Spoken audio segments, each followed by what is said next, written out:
Welcome back to Series on Catalyst University. My name is Kevin Tokoff. Make sure to like this video and subscribe to the channel for future videos and notifications.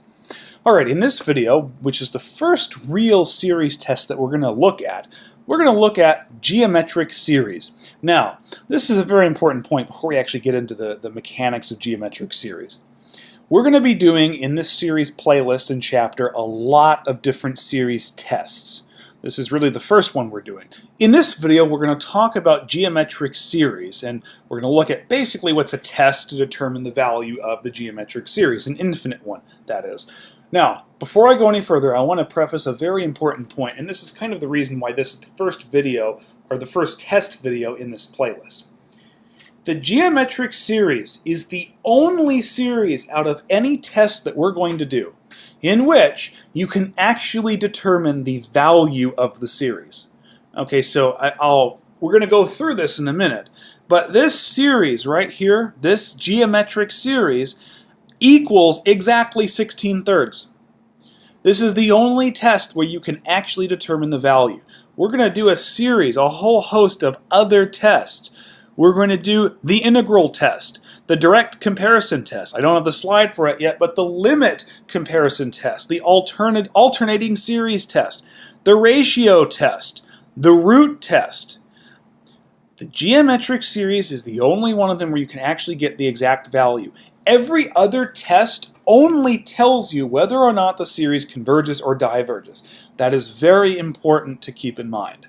Okay, with that being said, let's talk about the geometric series. So here is a very generic geometric series, all right? We've got a series from n equals 1 to infinity. C is just a constant number. It can be anything. It can be negative, it can be positive, it doesn't matter. And then we have some common ratio, which we denote r, and it's raised to the n power. Okay, sometimes in some series like down here it can be k. It's just raised to some power, usually n, whatever the series is in terms of. Okay. To be a convergent geometric series, in order to converge, this r, this common ratio, has to be between -1 and +1. So in other words, it can be 0.9, it can be -0.9, it can be 0.5, -0.5. It cannot be 1 or -1, and it cannot be greater than the absolute value of either of those. In other words, the absolute value of that common ratio must be less than 1. If that's true, you have a convergent geometric series, and that's really all we're generally concerned with. If it's 1 or greater than 1, that is the common ratio r, it diverges. Okay, so this is a very important constraint here, but as long as this r falls within these two conditions, which are basically the same condition, it converges. And we can find the exact value of that infinite geometric series. All right, so let's break apart the pieces here, and then we'll actually calculate what this geometric series converges to. So our geometric series, our specific one here, is the series from k equals 2 to infinity. Usually this variable down here is either k or n, it doesn't matter. In this case it's k. K equals 2 to infinity of 4 times 2 over 3 to the k power. Alright, so we have a formula, which I probably should have put up here somewhere, but the formula to find what the series is equal to is it's a sub 1 over 1 minus r. What are each of those pieces? A sub 1 is the first term of the series, okay? So what you do is you look at what is under the series, k equals 2. 2 is the first number of the series. So the first term of the series would be if I plugged in this number into k. Okay? So I would just plug 2 in for k. Well, let's see what that is. 2 over 3 to the 2 power. That's actually just 4 over 9, and then I have to remember this 4 is here, so times 4. And so the first term of the series is 16 over 9. Okay? So again, a sub 1 is really just you plug in the first term of the series. If k was 0, you plug in 0. If k was 1, you plug in 1. In this case, k happens to be 2, so I plug in 2. That's your first term. You need to figure out what that is. In our series here, it's 16 over 9.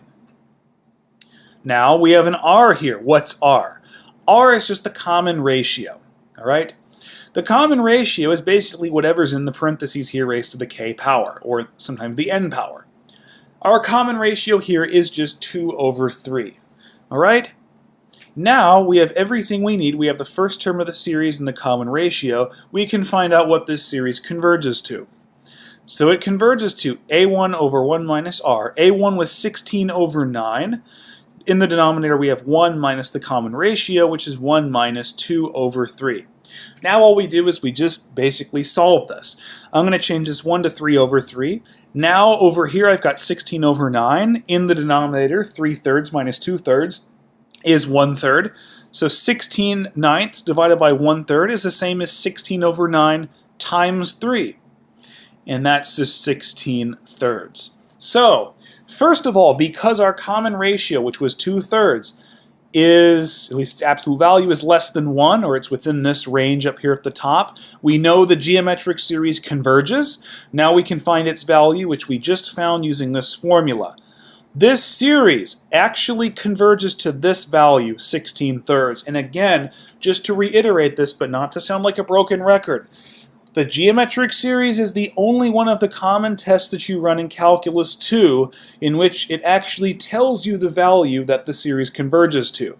For example, if we run the integral test, which we haven't done yet, I did an example in a future video that you can find in this playlist. This integral test, which again, you don't have to know anything about it right now, the integral converged to 1 over 484. That does not mean this series, the original series, converged to 1 over 484. It only tells you whether or not the series converges or diverges, but this geometric series is the exception. This is the exact value of this series. S is equal to 16/3. All right, so hopefully that made a little bit of sense. And in the next video, we're actually going to do some more practice problems for infinite geometric series and determining, first of all, whether or not they converge or diverge, and then, if they converge, calculate their exact value. All right? So, join us in that video and all others. Please make sure to like this video and subscribe to the channel for future videos and notifications. Thank you very much.